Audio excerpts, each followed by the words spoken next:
welcome to Sua Malam. Thank you banget udah ngeklik videonya, dan ini adalah cerita horor yang ke-14 di channel Sua Malam. Tapi sebelum kita mulai cerita, gue mau say thank you banget dulu untuk semuanya, karena antusias kalian tuh keren banget, terutama sebulan terakhir. Makin banyak banget yang berkunjung ke Sua Malam, makin banyak yang nonton, makin banyak yang subscribe. Mudah-mudahan makin banyak yang share juga sih ya, biar channel ini makin gede, makin rame, kita bisa jadi kayak sebuah keluarga penikmat horor gitu ya. Gue nyadar beberapa dari kalian, lumayan banyak juga sih yang mungkin udah ngikutin video-videonya Sua Malam, mungkin menurut kalian cara cerita gue juga cocok buat kalian. Jadi ada beberapa komentar dari kalian yang minta jadwal upload Sua Malam diperbanyak. Ada beberapa yang bilang, "Kak, tambah dong jadwalnya, Kak, lebih sering upload lagi dong," gitu. Gua bakal coba untuk upload lebih banyak lagi, karena sebenarnya bahan cerita, bahan bahasan di gaib juga itu masih banyak.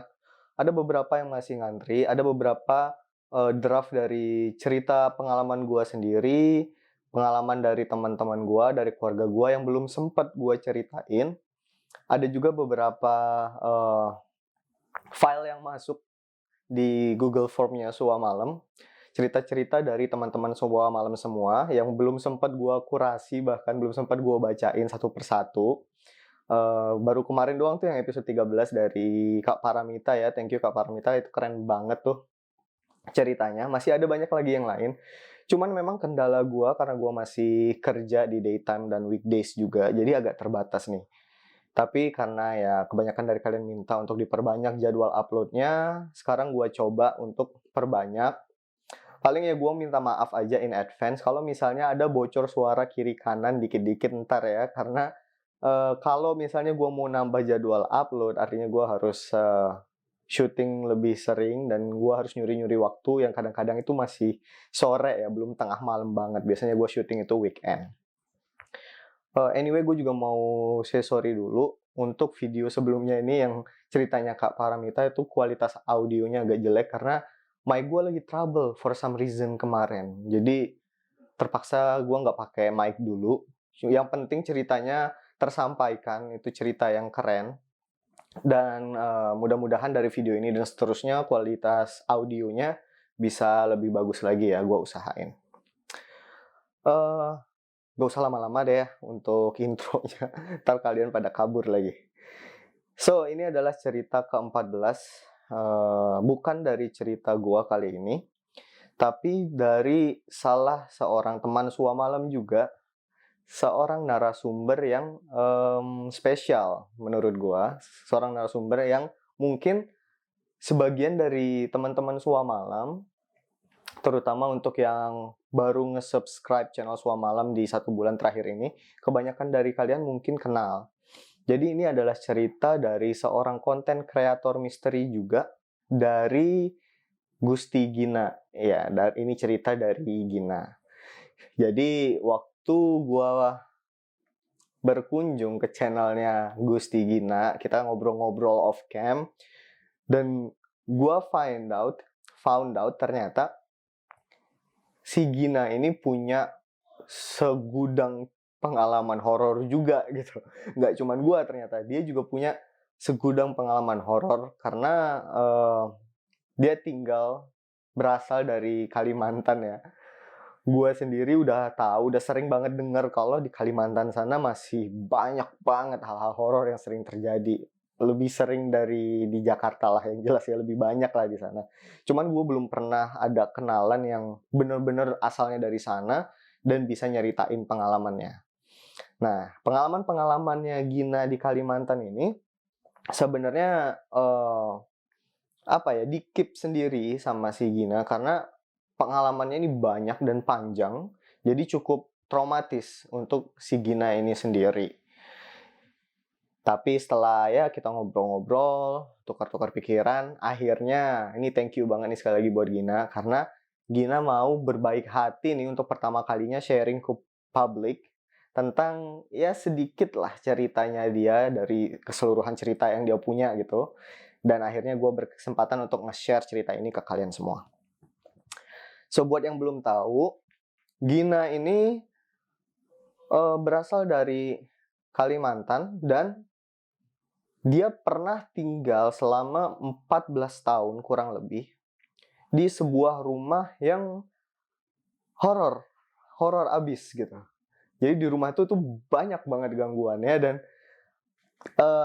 gangguannya itu bukan cuman gangguan yang dialami sama satu orang doang. Jadi bukan Gina doang yang ngalamin.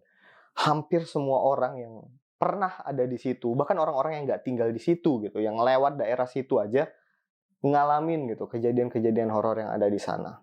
Selama 14 tahun, bayangin tuh berapa banyak pengalaman horor yang dia punya. Nah, sekarang gue akan share beberapa pengalamannya. Sedikit gue ceritain backgroundnya dulu. Kenapa sih si Gina ini bisa tinggal 14 tahun di rumah yang horor abis itu gitu. So, background story-nya jauh banget ya ini plotnya. Jadi gue mulai dari mana ya?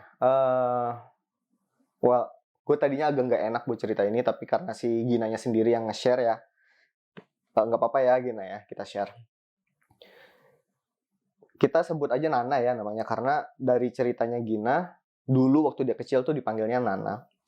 Jadi si Nana ini tahun 90-an, orang tua dari si Nana ini bercerai. Jadi sudah pisah, yang akhirnya ngebuat si Nana harus tinggal sama ibunya.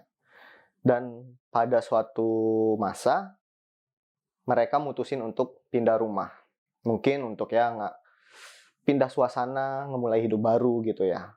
For some specific reason lah yang mungkin nggak diceritain juga ke gua.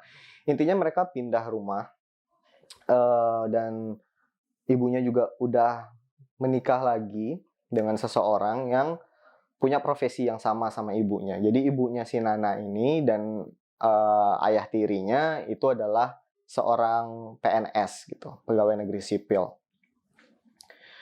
Ini kejadiannya di tahun 2000. Di tahun 2000 mereka akhirnya mutusin untuk pindah ke suatu daerah.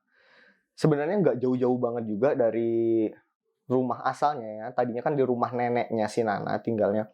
Ini pindah desa doang gitu. Pindah desa ke desa sebelah.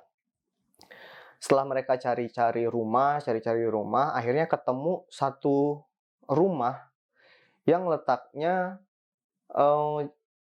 di desa sebelah tapi cukup jauh dari pemukiman lain. Jadi posisi rumahnya ini, rumah yang baru ini, itu ada di pinggir jalan. Posisi rumahnya itu ada di pinggir jalan. Rumahnya yang lumayan besar juga gitu. Lumayan luas. Permasalahannya adalah rumah ini tuh nggak punya tetangga. Jadi jauh dari pemukiman ya. Kiri kanan itu nggak ada tetangga. Depan belakang itu nggak ada tetangga. Posisi rumahnya persis di depan jalan. Jadi kalau ke kiri kanan, atau ya sejauh mata memandang lah, itu nggak ada rumah. Yang ada tuh cuman persawahan, kebun, hutan gitu. Jauh di sana tuh cuman pegunungan-pegunungan, nggak ada rumah di situ. Yang ada cuman radius 1 kilometer ke sana, itu cuman ada jembatan, 1 kilometer ke sana, itu ada pemakaman gitu. Lewatin jembatan sama pemakaman itu baru ada rumah lagi. Itu pun bukan pemukiman, jadi kayak cuman satu rumah kosong lagi gitu, jauh satu rumah lagi kosong lagi gitu. Jadi bener-bener sepi dan nggak ada tetangga langsung lebih tepatnya. Sebenarnya kalau dibayangin ya, posisi rumahnya itu enak gitu. Maksudnya, at least bagi orang-orang Jakarta sini, bagi gua lah mungkin ya. Ini subjektif banget sih. Bagi gua, kalau gua ngebayangin ya, itu sih rumahnya enak, pasti adem gitu. Karena kan masih asri. Dikelilingin sama hutan, dikelilingin sama sawah, dan banyak pegunungan di sekitarnya. Pasti asri, pasti segar. Bangun pagi-pagi langsung lihat pemandangan sunrise gitu kan di balik gunung. Itu pasti indah, pasti keren banget gitu. Cuman emang tempat sepi kayak gitu ya, apalagi di Kalimantan gitu. Tempat sepi kayak gitu kalau udah gelap, udah malam, nggak ada orang lewat, itu pasti serem sih gitu. Pasti nuansanya tuh horor banget gitu. Cahaya cuma dari rumah kita doang, Sepanjang mata memandang itu pitch black, gelap, nggak ada apa-apa. Jadi ya pasti serem kalau malam.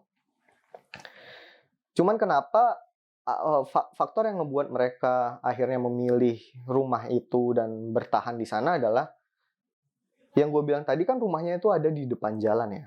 Nah, jalan itu adalah jalan Trans Kalimantan gitu. Jadi itu adalah jalan utama yang pasti dilewatin sama orang gitu. Apalagi kayak truk, bis-bis jauh gitu, bis malam itu pasti lewat situ. Jadi ada sebuah peluang usaha di sana. Ada peluang usaha yang dilihat sama orang tuanya si Nana ini. Jadi mereka kan PNS nih berdua. Mereka mutusin untuk oke, kita pindah di sini aja deh gitu.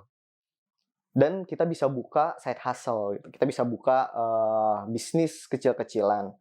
Akhirnya mereka mutusin untuk ngebuat sebuah rumah makan. Jadi rumahnya kan lumayan nih ukurannya. Nah, di depan rumahnya itu dibuatin rumah makan gitu. Nah, kebayang kan jadi kalau misalnya setiap ada yang lewat, entah bis gitu kan, entah bis pariwisata, bis malam, atau at least truk lah gitu, truk angkutan. Di situ ada rumah makan, ya tinggi kemungkinannya untuk mereka take a break, istirahat, berhenti makan di sana gitu. Jadi peluang usahanya tuh ada banget malah. Ya memang ended up usaha rumah makan ini jalan gitu. Usaha rumah makannya jalan cukup bagus sampai mereka punya banyak karyawan di situ. Di rumah itu tinggal 4 orang. Ada orang tuanya Nana, ada si Nana, sama ada 1 orang adiknya Nana yang waktu kejadian itu masih bayi. Setelah kejadian ini nanti Nana bakal punya 3 adik tambahan lagi ya. Tapi yang diceritain ini plotnya saat si Nana itu masih kecil ya, tahun 2000 masih TK kemungkinan, sama adiknya itu masih bayi. Nah, yang tinggal di rumah itu tuh cuman mereka berempat. Jadi kalau misalnya malam itu bener-bener cuman berempat doang di situ. Kalau siang itu rame karena banyak pegawai-pegawai depot makanan itu ya, rumah makan itu, sama ada pembantu juga yang kerjanya siang di situ. Pembantu pulang lah gitu, bukan pembantu yang nginep. Karena di sana susah untuk cari pembantu yang nginep, dan itu ada hubungannya dengan cerita ini gitu. Kita bakal menuju ke sana setelah ini. So, di mana kejadian seremnya? Awalnya sih biasa aja waktu pindah ke sana ya, atau mungkin lebih ke si Nananya nggak begitu merhatiin, belum ngeh kejadian apa aja yang ada di sana. Sampai suatu hari ada satu hal horor yang terjadi untuk pertama kalinya dialami sama si Nana. Waktu itu kondisinya lagi malam hari, berarti si rumah makannya udah tutup. Rumah makannya nggak sampai malam waktu itu ya. Rumah makannya tuh udah tutup, jadi karyawan-karyawannya tuh udah pulang semua, udah beres-beres, udah bersih-bersih, semua piring udah dicuci gitu. Udah rapi lah, rumah makan udah ditutup, udah mereka pulang semua. Termasuk para pembantu yang kerja di rumahnya si Nana juga udah pulang. Nah, orang tuanya si Nana, si ayah dan ibunya ini, itu kan kalau siang kerja sebagai PNS ya. Jadi kesempatan mereka untuk belanja stok makanan, termasuk bahan-bahan untuk diolah jadi menu makanan di rumah makan itu mereka punya kesempatan belanjanya itu malam hari. Ya entah mungkin ke pasar terdekat atau desa sebelah, gue juga nggak diceritain detailnya ya. Intinya mereka tuh kalau mau beli stok bahan itu pasti keluarnya malam. Nah, kejadian ini itu terjadi di momen itu. Satu malam di mana ini saatnya orang tuanya Nana itu lagi keluar rumah berdua untuk beli stok makanan. Ya, akhirnya si Nana ditinggal sendirian, berdua sih sebenarnya sama adiknya, tapi kan masih bayi ya. Jatuhnya dia jadi sendirian ngejagain adik bayinya gitu. Waktu itu udah jam, seingatnya Nana itu jam 11-an malam. Si Nana lagi di kamarnya. Mungkin lagi sambil ngejagain adiknya juga ya. Nggak diceritain detail juga waktu itu si Nananya lagi ngapain. Intinya dia lagi di kamar, dia ngeliat jam itu jam 11. Tiba-tiba Nana ini ngedengar suara aktivitas di dapur gitu. Ada suara seperti ada orang yang beraktivitas di dapur, suara centang-centing gitu. Dan setelah diperhatiin, itu kayak suara orang lagi nyuci piring gitu. Nana kan sering dengar tiap hari gitu kan, karena banyak karyawan yang nyuci piring constantly gitu di rumahnya dia. Jadi dia hafal, wah ini kayak ada suara orang cuci piring, siapa yang nyuci piring gitu. Si Nananya mastiin lagi, dia ngelihat jam. Dia ngelihat jam, nih bener udah jam 11 malam gitu. Siapa yang nyuci piring? Karyawan-karyawan kan udah pasti pada pulang dong, karena rumah makannya udah tutup gitu. Dan sebelum mereka pulang pasti semua piring udah dicuci gitu. Nggak mungkin ada pembantu juga, karena pada saat itu, pada momen kejadian ini, itu belum ada pembantu yang dipekerjakan untuk nginep di rumah itu. Jadi pembantu pulang semuanya, datang pagi pulang sore atau siang gitu. Bener-bener di rumah itu cuma mereka berdua. Dan nggak mungkin si ayahnya atau ibunya si Nana juga, karena ya mereka masih di luar, belum balik gitu. Intinya si Nana dengan jelas banget ngedengar ada suara piring dicuci malam itu. Cuman dia nggak entah takut atau entah nggak peduli ya. Dia nggak mastiin banget sampai keluar nyamperin ada apa nggak nih orang yang nyuci. Dia cukup tahu aja, oh ada suara nyuci gitu. Itu kejadian pertama. Mungkin gua kategori ini tuh lebih kayak poltergeist ya. Jadi bukan penampakan, lebih kayak poltergeist. Emang biasanya makhluk-makhluk kayak gini tuh untuk awal perkenalan mereka tuh lebih gampang pakai poltergeist ya. Mungkin nggak butuh energi yang banyak buat mereka kali. Cuman buat nunjukin kita ada nih, nunjukin eksistensi. Beberapa waktu berselang, dalam jangka waktu itu banyak juga ya poltergeist suara, sekedar suara-suara aja. Beberapa waktu berselang, si Nana ini udah SD.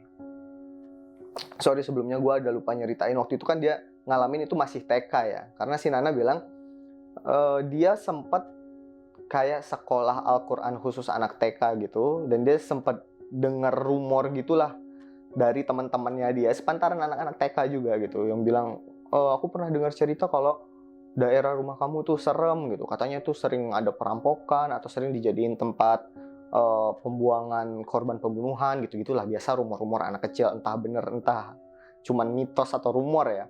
Yang jelas pada saat itu si Nana masih TK, dan pada saat dia masih TK aja udah ngedengar rumor-rumor kayak gitu. Cukup bikin merinding dan cukup bikin dia ketakutan juga waktu itu ya. Nah, beberapa waktu berselang si Nananya udah SD nih. Ceritanya si Nana udah SD. Dan pada waktu itu lagi deket-deketnya masa ulangan atau ujian gitulah ya, ulangan naik kelas kali. Jadi masa-masa dimana si Nana ini harus sering-sering belajar. Nah mungkin biar konsentrasi juga atau gimana, si Nana ini lebih sering mutusin buat belajar malam. Jadi satu malam si Nana ini masang alarm untuk bisa bangun jam 3 tengah malam.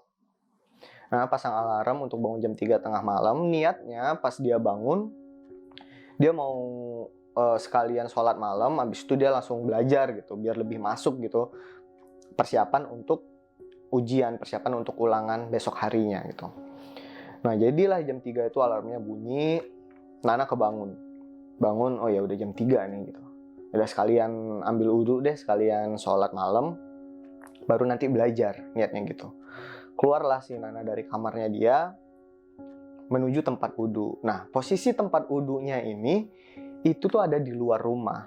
Tapi nggak misah dari rumah ya. Jadi kayak di halaman belakang itu, kalau keluar pintu belakang, kayak semacam ada tempat cuci piring gitulah, ada keran gitu yang nempel sama tembok rumah bagian luar gitu. Cuman emang nggak didingin-dingin, nggak diatapin, bener-bener tempat wudhu outdoor gitulah. Si Nana keluar wudhu tuh, walaupun pas buka pintu kan gelap gitu kan, nggak ada tangga kan, hutan semua gitu. Pas buka pintu gelap serem gitu, tapi ya udahlah, si Nana nggak mikir ke arah sana gitu. Dia cuma keluar fokus pokoknya wudhu, sholat, belajar gitu. Udah akhirnya dia keluar sendirian, masih SD loh, keluar sendirian, udah nyalain keran, dia wudhu. Sambil dia wudhu, fokusnya Nana ini terganggu sama sesuatu yang dia dengar. Jadi dia lagi wudhu tuh dia ngedengar suara, posisinya di belakangnya dia, pokoknya di halaman belakang rumahnya itulah. dia dengar suara srek, srek, srek gitu. Situ dia berhenti. Atau mungkin gue lupa ingat ya, kayaknya dia udah selesai wudu gitu. Dia berhenti, dia makin ngedengerin gitu kan. Suara apaan ya gitu.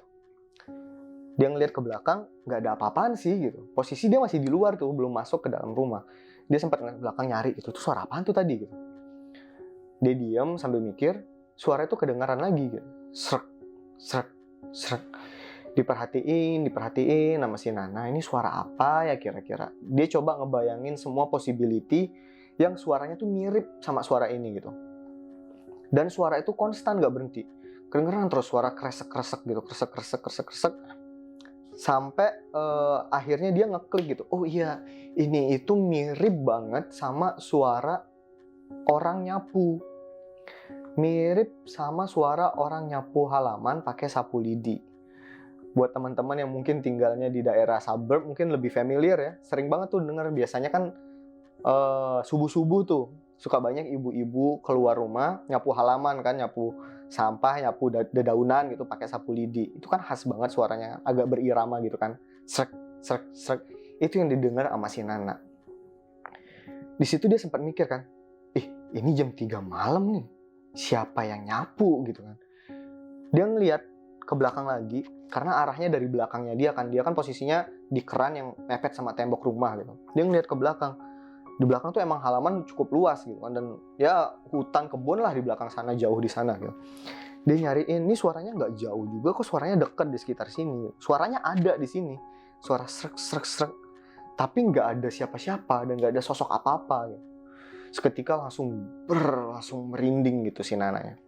Akhirnya dia udah selesai wudu kan, bodo amat lah, langsung masuk ke dalam, tutup pintu jegrek gitu, langsung lari ke kamarnya. Dia langsung lanjut untuk sholat nih, sholat malam. Dia kan udah wudu, lanjut sholat malam, udah fokus ke sholat, dia nggak mikirin aneh-aneh. Sholat malam lah dia di situ. Nah, habis sholat malam, udah baca doa segala macem, tiba waktu dia untuk belajar kan, harus belajar. Nah, pas dia mau belajar nih, udah buka buku segala macem kali ya, dia udah mau belajar, rasa penasaran dia tuh muncul lagi gitu. Mungkin karena masih anak kecil juga ya, jadi curiosity-nya tuh masih tinggi kan. Penasaran dia muncul lagi, tadi tuh suara apa ya gitu. Lagi mikir-mikir kayak gitu, dia baru nyadar, suaranya masih ada loh gitu. Suaranya tuh belum hilang. Jadi semenjak dia lari dari belakang tadi, masuk ke kamar, dia sholat, itu sebenarnya suaranya tuh belum hilang gitu. Cuman dianya aja yang nggak fokus karena fokusnya ke sholat gitu kan. Udah selesai sholat mau belajar, dia denger lagi suaranya. Dia coba beraniin diri. Di kamarnya dia tuh ada jendela yang kalau misalnya dia ngelihat keluar, itu dia bisa ngelihat halaman samping sama halaman belakang gitu. Jadi kalau memang ada yang nyapu, ya kelihatan lah itu siapa. Dia masih sempat untuk coba mikir positif gitu ya.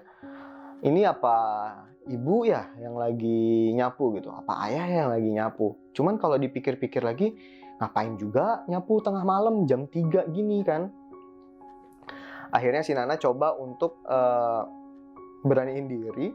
Dia pegang gorden kamarnya gitu kan. Dia buka sedikit, dia ngintip keluar, set. Dan gak ada apa-apa. Gak ada siapa-siapa gitu. Kondisi di luar tuh masih gelap. Memang cahaya itu dari rumahnya dia doang. Nah, itu juga cahayanya remang-remang gitu ya. Itu dia masih bisa ngelihat halaman. Kalau ada orang yang nyapu, dia pasti bisa ngelihat itu. Pasti bisa. Cuman emang nggak ada siapa-siapa. Dan melongo gitu dari kiri ke kanan sampai ke arah belakang gitu. Nggak ada siapa-siapa. Cuman halaman kosong. Tapi anehnya suara itu masih ada. Dan dia walaupun dari dalam kamar ya, dia masih bisa ngebayangin kalau harusnya itu, kalau suaranya di situ harusnya ada orang nyapu di situ. Tapi nggak ada. Udah di situ dia merinding, dia tutup, coba untuk belajar. Sampai akhirnya udah deket-deket subuh kan, terdengarlah suara apa ya? Jadi kalau sebelum azan subuh itu, istilahnya dari si Nana tuh kalau nggak salah ngedoa gitu ya, apa ngaji gitu. Itu istilah baru buat gue. Kalau di tempat gue tuh kita nyebutnya tahrim. Jadi ada satu momen di mana di masjid itu di play rekaman suara orang ngaji, atau bahkan ada orang yang ngaji sebelum akhirnya azan subuh gitu. Ngaji sebelum azan subuh. Sampai kedengaran suara itu, suara ngaji azan subuh, sebelum azan subuh tuh, yang posisinya emang jauh ya, masjidnya nggak di dekat situ, masjidnya jauh, tapi kan karena pakai speaker jadi kedengaran. Pas kedengaran suara itu, baru suara sapu tadi, suara kresek-kresek tadi tuh hilang gitu. Begitu udah ada suara ngaji, suara sapu-sapu tuh hilang. Di situ yang ngebuat si Nana itu yakin gitu kan, wah ini kayaknya sesuatu yang mistis nih gitu. Walaupun belum pasti juga gitu kan, masih anak kecil, mungkin wawasannya masih belum terlalu luas perihal hal-hal kayak gitu. Cuman udah cukup bikin dia merinding gitu. Dia masih coba lah beberapa kali untuk ngelogikain itu, walaupun nggak nyampe juga. Karena menurut si Nana, itu bukan satu-satunya pengalaman dia ngedengar suara sapu itu. Karena setelah malam itu yang pertama kali dia dengar, itu konstan dia dengar. Sering banget, terutama saat dia kebangun malam, dia pasti dengar suara sapu itu. Dan pasti suara sapu itu berhenti saat masjid udah mulai ngaji sebelum azan subuh. Itu selalu kayak gitu, sampai akhirnya ya dia cukup terbiasa juga gitu dengan suara itu sampai nggak ketakutan lagi. Walaupun katanya kalau sekarang nih, si Nana yang sekarang kalau ngebayangin lagi, dan dia sekarang udah tahu suara itu suara apa gitu, itu serem banget sih, dan nggak kepikiran kalau misalnya harus ngalamin itu gitu, apalagi waktu dia masih kecil. Nah, momen dia taunya itu, dia tahu tentang kebenaran sosok itu dari salah seorang bibi lah gitu ya, yang kerja ngebantu-bantu di rumah itu. Jadi suatu hari dia tuh lagi ngobrol lah gitu sama si bibi ini, dan si bibi ini tuh cerita kalau si bibi ini tuh dengar omongan-omongan dari warga desanya dia. Jadi si bibi ini tinggalnya di desa sebelah ya. Dia cuman kerja di situ, jadi cuman datang pagi pulang sore lah gitu. Dia tinggalnya di desa sebelah, dan si bibi ini pernah ngobrol-ngobrol sama orang-orang desanya dia, which itu tuh para penjual sayur lah gitu, para penjual sayur di pasar subuh. Pernah dengar satu cerita dari mereka. Jadi si gerombolan ibu-ibu penjual sayur ini, mereka kan jualan di pasar subuh ya. Di lokasinya tuh di pasar kota, yang kalau misalnya dari desanya mereka mau ke sana, itu jaraknya sekitar 10 km lah gitu. Kalau mereka mau ke pasar kota itu harus ngelewatin rumahnya si Nana, ngelewatin depan rumahnya si Nana, ngelewatin jalan utama, jalan Trans Kalimantan itu. Dan karena itu pasar subuh, jadi mereka harus berangkatnya tengah malam gitu. Mereka biasanya tuh berangkat jam 2 atau jam 3 malam gitu, rame-rame gitu. Cuk. Nggak diceritain sih detailnya mereka tuh berangkat pakai apa, mereka jalan kaki atau naik sejenis delman atau kendaraan umum gitu ya. Yang jelas mereka rombongan lah gitu, nggak sendirian, rame-rame. Nah, mereka saat ngelewatin rumahnya si Nana, ada sesuatu hal aneh yang mereka lihat di rumahnya si Nana. Jadi waktu ngelewatin rumahnya si Nana, ada ibu-ibu gitu yang nyeletuk, bu gitu, ngomong ke ibu-ibu yang lain gitu, para penjual yang lain. Lihat deh tuh, lihat di rumah itu. Itu siapa ya? Kok rame orang ya gitu, kok aneh ya bentuknya. Jadi mereka itu ngeliat di halamannya rumahnya si Nana, tengah malam ya, itu jam 2 atau jam 3, banyak sosok perempuan yang berkeliaran di halaman ya, mondar mandir gitu, banyak lah, mungkin ya 10 atau ke atas lah, belasan atau mungkin puluhan, nggak diceritain detailnya berapa, yang jelas banyak gitu, bukan cuma 1 atau 2, tapi banyak sosok perempuan yang mondar mandir di sekitar rumahnya Nana, di halaman depan, halaman samping, bahkan mungkin jadi si ibu-ibu penjual sayur ini ngelihat banyak sosok perempuan berkeliaran nih, mondar mandir di sekitar rumahnya si Nana, di halaman depan, halaman samping, bahkan mungkin sampai halaman belakang sana. Katanya sosoknya tuh figur perempuan. Mereka bisa langsung bilang itu figur perempuan karena kelihatan jelas ya, rambutnya tuh panjang. Mereka pakai biasa ya, standar pakai gaun putih gitu, standar penampakan hantu perempuan di Indonesia lah gitu. Entah itu beneran Miss K atau bukan. Yang jelas sosoknya gitu, pakai gaun putih, mondar-mandir. Dan yang jadi perhatiannya mereka itu rambutnya tuh panjang ya Bu gitu, ngomong ke sesamanya gitu. Rambutnya panjang banget, panjangnya itu nggak cuman sepunggung, nggak cuman sepaha, sebetis gitu, tapi bener-bener sampai ke tanah. Jadi mereka jalan tuh rambutnya tuh keseret gitu. Rambutnya tuh keseret dan itu banyak banget. Mereka ngelihatnya tengah malam, jam 2 atau jam 3. Persis di jam-jam di mana Nana itu selalu ngedengar kayak suara orang nyapu itu. Dan kalau dikonekin dan coba dibayangin sama si Nana, iya juga ya, dan langsung merinding gitu. Bisa jadi juga suara nyapu yang didengar sama si Nana ini itu adalah suara rambut dari sosok-sosok mirip kuntilanak ini yang lagi lalu lalang, yang lagi mondar-mandir di halaman rumahnya si Nana, di depan, di samping, dan di belakang gitu. Cuman memang pada waktu itu untungnya juga si Nana itu nggak bisa ngelihat gitu. Entah kenapa si ibu-ibu itu bisa ngelihat akhirnya, apakah mereka punya kelebihan atau gimana, gue juga nggak tahu. Yang jelas ibu-ibu itu ngelihat, si Nana nih nggak ngelihat, tapi dia ngedengerin setiap malam. Itu yang ngebuat sampai sekarang si Nana tuh masih trauma, masih ketakutan kalau ngebayangin pengalaman itu, karena akhirnya dia tahu kan sosok itu tuh sosok apa sebenarnya. Nah itu cuma sebagian kecil doang nih dari ceritanya si Nana. The thing is, ya kayak yang gue selalu ngomong juga ya di setiap video gue, kalau misalnya pengalaman horor yang kita alamin itu cuma kita alamin sendiri, bisa jadi kita halu, bisa jadi kita halusinasi gitu kan, kemakan sugesti atau kayak gimana lah. The thing is, ini enggak. Nana bukan satu-satunya orang yang ngalamin pengalaman mistis di rumah itu. Di rumah itu yang lokasinya serem banget itu. Rata-rata orang yang ada di sana, pekerja-pekerjanya, itu semua ngalamin. Ada satu cerita lagi. Jadi suatu hari, nggak diceritain detailnya, ini plotnya itu kapan, setting waktunya gitu ya.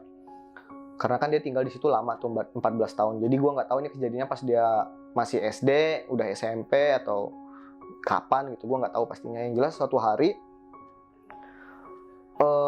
si ibunya si Nana ini baru aja mempekerjakan seorang pembantu baru di rumahnya, yang akhirnya pembantu ini tuh dipekerjakannya sebagai pembantu nginep.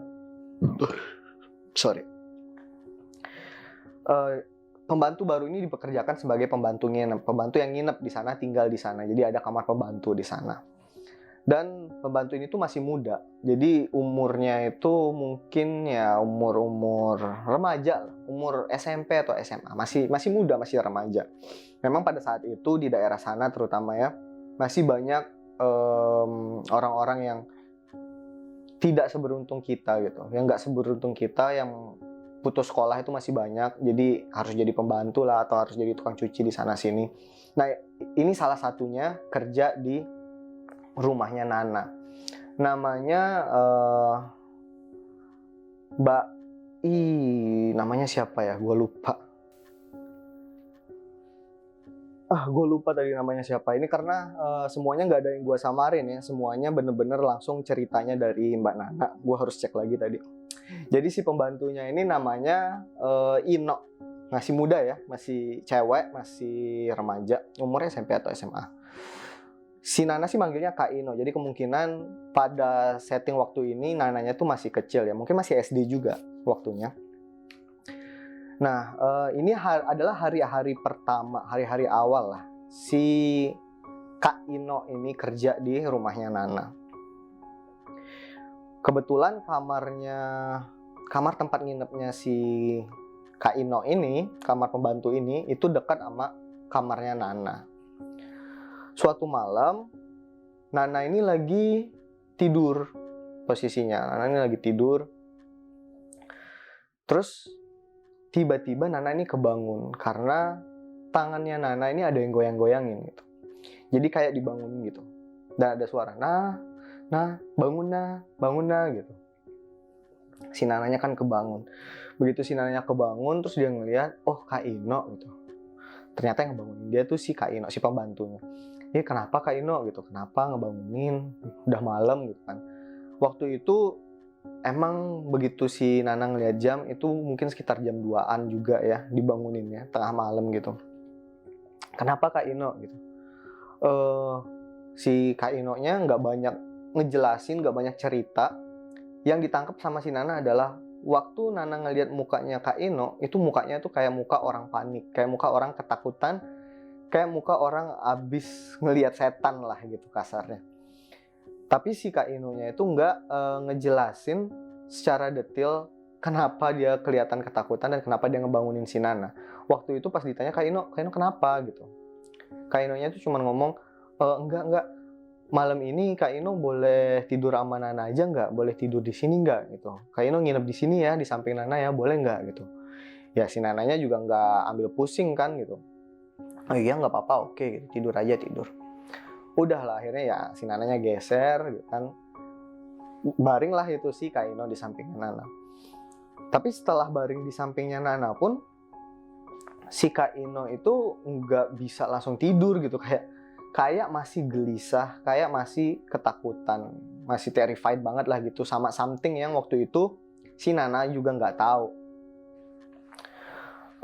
Di situ Nana udah ada feeling sebenarnya, wah ini jangan-jangan si Kak Ino ngedenger suara nyapu-nyapu ini nih gitu.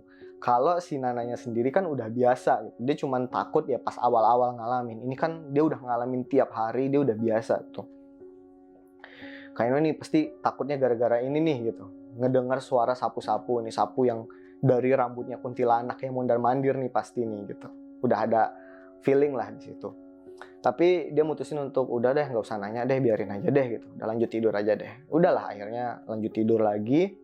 Dicuekin aja tuh si Kak Inonya ketakutan sendiri. Sampai akhirnya ya mungkin si Kak Inonya ikut ketiduran juga gitu kan. Keesokan harinya atau mungkin 1-2 hari setelah itu, siang hari ya, udah nggak ada kejadian itu lagi. Itu kan pas malamnya ya. Si Kak Ino ini lagi ngobrol sama salah satu pekerja di sana juga yang jadi tangan kanannya ibunya si Nana. Namanya itu Bi Salma kalau nggak salah ya. Sorry nih, sorry Gina kalau misalnya ada salah-salah nyebut ya, karena lumayan banyak nih namanya. Anggap aja lah namanya Bi Salma. Mereka lagi ngobrol, Kak Ino sama Bi Salma nih lagi ngobrol berdua. Si Nananya kan lewat gitu, dan biasalah anak kecil gitu kan masih keponya tuh masih tinggi banget gitu. Dia nguping-nguping dikit lah mereka ngomongin apa sambil ngeliat ekspresinya mereka berdua, ekspresinya si Kak Ino sama Bu Salma ini, si Bi Salma ini gitu. Terus dari hasil nguping-ngupingnya si Nana sama hasil dari ngebaca ekspresi muka gitu, ala-ala anak kecil gitu ya, dia kayaknya langsung curiga nih, wah ini pasti lagi ngomongin hal-hal serem nih, pasti lagi ngomongin penampakan-penampakan. Disamperin lah sama si Nana gitu. Kak Ino, Bi, lagi ngomongin apa gitu. Si Kak Inonya langsung, oh enggak, nah, enggak ada apa-apa kok, enggak ngomongin apa-apa.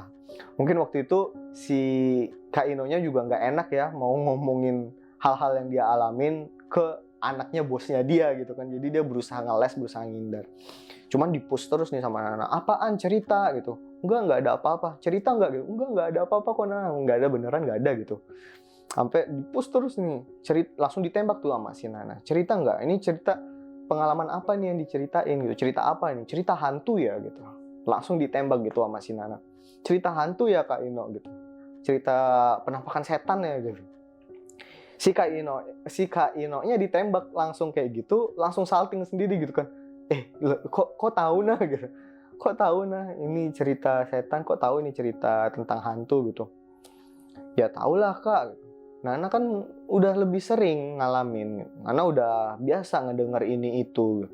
Cuman tenang aja, di sini nggak, emang banyak, emang sering ada kedengaran gini gitu. Cuman mereka nggak ganggu kok, nggak jahat. Kata si Nana kayak gitu, berusaha buat ngeyakinin si Kak Ino buat cerita gitu. Udah cerita aja, emang ada apa, kata Nana. Akhirnya ya cerita juga lah akhirnya itu si Kak Ino. Iya nih, nah Kak Ino ada ngalamin nih malam yang waktu Kak Ino ngebangunin kamu itu gitu. Tengah malam. Oh iya ingat. Kenapa? Kak Ino ada ngalamin apa gitu. Iya, jadi kan Kak Ino lagi tidur di kamar. Malam ya, Kak Ino lagi tidur di kamar. Terus tiba-tiba si Kak Ino itu kebangun. Ya, jadi tiba-tiba Kak Ino kebangun. Pas kebangun, persis di depannya Kak Ino itu, dia ngeliat ada satu sosok di sana. Ada satu sosok, katanya Kak Ino menurut dia, seingatnya dia, sosok itu sosok perempuan tua, sosok nenek-nenek yang pakai baju serba kuning kunyit gitu. Kalau gua sih ngebayanginnya kayak baju-baju kerajaan zaman dulu ya, cuman nggak tahu juga sih pastinya, nggak sedetil itu diceritainnya. Cuman yang jelas itu adalah sosok nenek-nenek yang pakai baju serba kuning kunyit, berdiri persis di depannya Kak Ino yang lagi tidur gitu kan. Udah jelas penampakan gitu, udah jelas bukan manusia. Di situ dia kaget gitu kan, astagfirullahaladzim, apaan gitu kan. Dia ketakutan, dia kabur, langsung keluar. Dia mau langsung ngecek ke kamarnya si Nana. Harapannya mungkin si Nana belum tidur, abis sholat malam lagi belajar mungkin gitu kan. Mungkin si Kak Inonya pelajari rutinnya si Nana tadi. Begitu dia buka pintu kamarnya si Nana, ternyata si Nananya udah tidur pules. Nah makanya dia langsung setengah nggak enak juga mungkin ya. Dia berusaha buat ngebangunin si Nana gitu pelan-pelan, bangun gitu. Karena dia ketakutan, dia pengen ditemenin lah sama Nana, atau paling nggak ada teman lah tidur di situ. Jadi bukan karena yang suara sapu-sapu itu ya, entah dia di situ dengar atau enggak, tapi dia ngelihat penampakan yang langsung ditunjukin ke dia gitu, di kamarnya dia, di depannya dia langsung pas dia lagi tidur. Itu yang oh gitu ya kayaknya, iya itu serem banget gitu. Nggak berapa lama dari kejadian itu, katanya si Kak Ino-nya ini minta ke orang tuanya si Nana untuk dianterin balik ke kampungnya dia, ke desanya dia, dengan alasan ada keluarganya yang sakit, kalau gue nggak salah hafal ya. Ada keluarga dia yang sakit, itu jadi alasan dia minta dianterin pulang. Nah, walaupun pada saat itu si Kak Nana dan orang tuanya itu udah hafal banget, udah tahu banget, ini pasti kalau dianterin pulang nggak bakal balik kerja lagi ke sini ini. Pasti karena dia ketakutan digangguin. Tapi nggak apa-apa. Ini bukan pertama kalinya terjadi. Diantarinlah sama mereka ke kampung asalnya, ke desa asalnya, dan ya benar nggak balik lagi gitu. Ketakutan dengan penampakan, dengan gangguan-gangguan yang ada di rumah itu. Selama si Nana tinggal di rumah itu 14 tahun ya. Ini nggak dilebih-lebihin, katanya dia udah ada ratusan pembantu yang kerja di sana. Ini nggak dilebih-lebihin ya, katanya Nana. Udah ada ratusan pembantu yang kerja dan keluar di sana. Jadi bukan ratusan pembantu kerja barengan ya, enggak. Cuman ya kayak si Kak Ino tadi, kayak si Ino tadi gitu. Kerja nggak nyampe seminggu, 1-2 hari digangguin sama penunggu sana, udah pulang gitu. Cari lagi yang lain. Ini terutama untuk pembantu-pembantu yang di hire-nya, yang dipekerjakannya sebagai pembantu nginep ya, karena kan rata-rata kejadiannya tuh malam. Dicari lagi pembantu yang lain, ketemu 2-3 hari digangguin, entah itu suara, entah itu penampakan, ketakutan, kabur, nggak balik lagi, gitu terus, makanya sampai ratusan. Bahkan ada beberapa katanya yang pembantunya tuh kerja nggak sampai 24 jam gitu. Jadi datang sore, kerja, malam tidur, subuh tuh kabur sendiri. Nggak minta dianterin kayak Kak Ino tadi, kabur sendiri, nggak balik-balik. Nggak sampai 24 jam, nggak tahan tinggal di sana. Ya cuman karena yang mereka, si Nana dan adiknya dan keluarganya emang udah ngebeli rumah itu, udah ngebuat usaha juga yang emang usahanya jalan gitu kan. Ya udah akhirnya dibetah-betahin aja sama mereka di sana, berusaha berdamai dengan situasi walaupun ada banyak sekali gangguan di sana. Beberapa pengalaman yang gue ceritain tadi itu cuman sepersekian lah, sedikit dari pengalamannya Gusti Gina yang akhirnya mau di-sharing ke kita, mau di-sharing ke kalian semua gitu, penggemar-penggemar horor. sebuah pengalaman dari konten kreator yang mungkin kalian subscribe juga, yang biasanya dia ngedatengin narasumber dan dengerin cerita dari narasumber, which gue juga pernah jadi narasumber di sana. Ternyata dia juga punya segudang cerita, dan masih banyak lagi katanya yang belum dia ceritain. Ya harapannya mudah-mudahan nanti di lain waktu, lain kesempatan, si Gina ini atau si Nana ini mau sharing lebih banyak lagi tentang pengalaman-pengalaman yang dia, keluarga, dan pekerja-pekerja di rumahnya alamin selama 14 tahun dia tinggal di sana. Thank you banget banget buat Gina yang udah nge-share cerita ini. Gue jadi penasaran banget nih sama pengalaman apa lagi nih yang lu alamin di sana. Karena pasti banyak banget gitu kan, di tengah hutan, rumah tiap hari bolak-balik, pasti banyak banget deh pengalaman-pengalaman yang ada di sana. Dan gue penasaran banget tuh sama sosok-sosok yang mirip kuntilanak yang nyapuin halaman pakai rambut mereka itu. Ya, untuk sekarang segitu dulu ceritanya. Episode ke-14 ya, cerita horor di channel Sua Malam. Thank you by the way untuk kalian semua, karena sekarang Sua Malam udah berhasil nyampe ke 1000 subscriber. Thank you banget, mudah-mudahan cepat untuk nyampe ke 10.000 subscriber ya. Subscribe terus kan cuma sekali ya. Maksudnya jangan unsubscribe ya. Share terus ke teman-teman kalian yang lain, ke keluarga kalian, biar subscribernya makin banyak juga, kita makin rame juga di sini, makin banyak orang-orang yang bisa nge-share cerita mereka. Of course, kalau kalian juga punya cerita, kalian bisa nge-share juga. Kalian tinggal klik link di kolom deskripsi, itu ada link Google Form. Kalian bisa upload cerita kalian dalam bentuk docs atau dalam bentuk rekaman suara kalau misalnya kalian lebih nyaman. Kalian bisa pilih untuk pakai identitas asli atau disamarin. Bebas, terserah kalian. Gue bakal nyampein semaksimal mungkin yang gue bisa dengan gaya bicara gue, dengan gaya cerita gue. Kalau kalian suka, kalau kalian serak, boleh share cerita kalian supaya penggemar horor yang lain, teman-teman Sua Malam semua, bisa nikmatin juga nih pengalaman-pengalaman kalian. Jangan di keep sendiri, apalagi kalau ada yang serem-serem ya. Kita semua suka horor, gue suka horor, kalian suka horor. That's why kalian lagi nontonin gue sekarang kan. Thank you banget buat kalian yang udah subscribe, buat kalian yang udah like, buat kalian yang udah komen. Kalau yang komen pasti gue balesin satu persatu. Kalau gue belum balas berarti gue belum baca ya. Dan thank you banget untuk kalian yang udah share ke teman-teman kalian. Tanpa kalian, channel ini nggak bakal berkembang. Dan gue punya visi yang gede, dan gue punya keyakinan yang gede kalau channel ini bakal berkembang terus. Makin banyak cerita-cerita yang keren di sini. Dan mungkin akan makin berkembang lagi variasi konten di channel Sua Malam ini.